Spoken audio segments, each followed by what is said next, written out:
సర్వపిండి అంటే తెలంగాణలో తెలవని వాళ్ళంటూ ఉండరు. అంత ఫేమస్ సర్వపిండి. అయితే ఈ సర్వపిండిని బియ్యం పిండితో చేస్తారు. అయితే నేను ఇక్కడ జొన్న పిండితో చేసిన. చూడండి ఎంత మంచిగా వచ్చిందో. బియ్యం పిండితో చేసుకుంటే ఎక్కువ కార్బోహైడ్రేట్స్ ఉంటాయి. అదే జొన్న పిండితో చేసుకుంటే హెల్తీగా ఉంటుంది, టేస్టీగా ఉంటుంది. ట్రై చేయండి.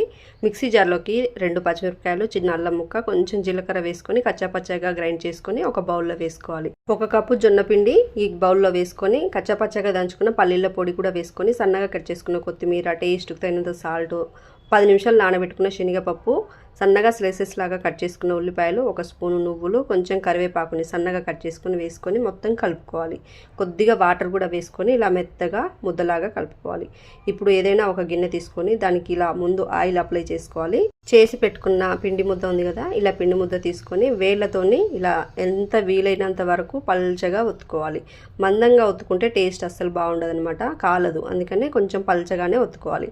ఇలా ఒత్తుకున్న తర్వాత మధ్యలో వీడియోలో చూపిస్తున్నట్టుగా మధ్య మధ్యలో హోల్స్ పెట్టుకొని పైనుంచి కొంచెం ఆయిల్ ఇలా స్ప్రే చేసుకొని స్టవ్ ఆన్ చేసుకొని స్టవ్ మీడియం ఫ్లేమ్లో పెట్టుకొని మూత పెట్టి ఒక 5 నిమిషాలు ఉడికించుకోవాలి.